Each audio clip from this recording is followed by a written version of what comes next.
Guys, I'm Mr. Second Passport, and I've kind of noticed in the comments that I've starting to become this guy who everyone thinks, oh, who always says all the time, oh, you need to rent, you need to rent, you need to rent.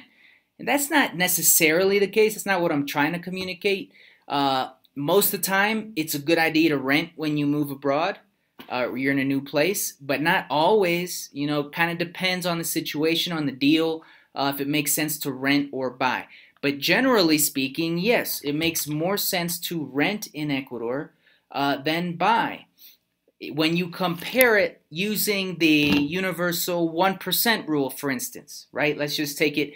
Let's just compare North American and South and Ecuadorian real estate using this rule. Percent rule, in case you don't know, is that when you to kind of value a property before you buy it, it should generate a 1% of the total purchase price in rent every month in order for it to truly value what they're asking for on the purchase price. For instance, right? So a $150,000 house, say that you buy where I'm from, where you still can find at that price, Cleveland, Ohio, should put off $1,500 a month in rent, right? If it's a good deal. So can you buy that $150,000 house and get $1,500 a month in rent? I can tell you because I am a property owner in the Cleveland area, and I know that yes, right? If you buy a $150,000 house in one of the nicer suburbs of Cleveland, you can easily get $1,500 a month in rent for that same house, right? So it would meet or even beat that 1% rule, right? So I don't have to look very far to find places in the US that beat the 1% rule. Now, if you go to the higher price markets like on the coasts, that might be another story, and I get that. But like even where I'm from, beats the 1% rule if you invest there.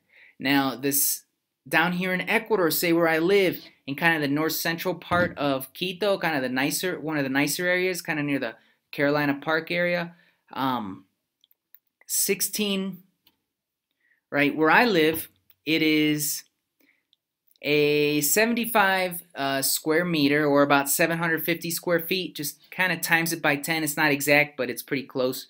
So 750 square feet, 2-bedroom, 2.5 bath condo in a nice newer high-rise with 24-hour guard, receptionist, and elevator. You know, I pay $500 a month, and it's furnished for that. And I know that the owner pays out of what I pay $100 a month for the association fee. So that's $400 a month, more or less, net to the owner. Now, of course, I'm not considering taxes or insurance, which a lot of Ecuadorians, I'm betting she doesn't have insurance on this, like most Ecuadorians. And I'm also betting that the taxes are probably like $100, $200 a year or less, so it's almost a non-cost, right? Super cheap down here in Ecuador. So not counting the insurance and taxes, at $400 a month net income, NOI, as they say, that is only a 4% annual return.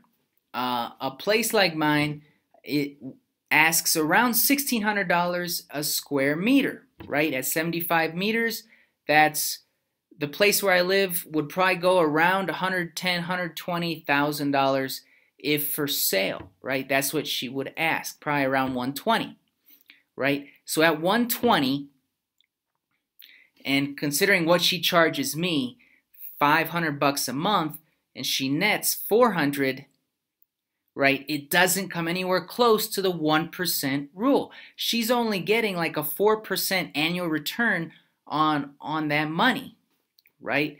So that's like 1/3 of the 1% that an investor would want if buying that same apartment, right, for $120,000 market rate, and then renting at market rates to a guy like me for $500. It doesn't make sense.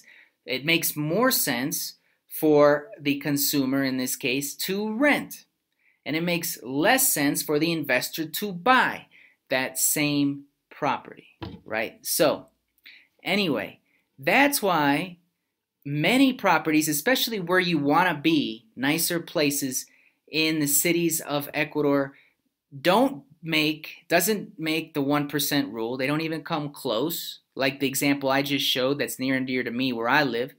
And that's why I often suggest it makes more sense to rent than buy. Use that to our advantage here in Ecuador, right? And if you do have money to invest, then you have to look like with a fine-tooth comb and really be careful in Ecuador, because you might sink all that money into an asset that doesn't produce 1% a month for you like it should, and it's more illiquid or less liquid than it would be in the US. So you can't just get rid of it. It might take months or even years to sell that $120,000 condo in Ecuador, right? So again, you're losing liquidity, you're sinking your money into something that's not producing 1% for you. It doesn't make a whole lot of sense.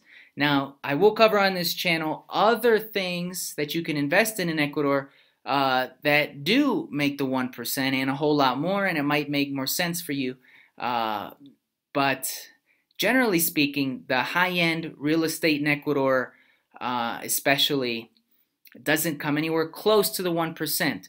So if where I lived made the 1% rule, she should be charging me $1,300 a month, losing 100 of that, right, for the association fee, taking home net operating income $1,200 a month.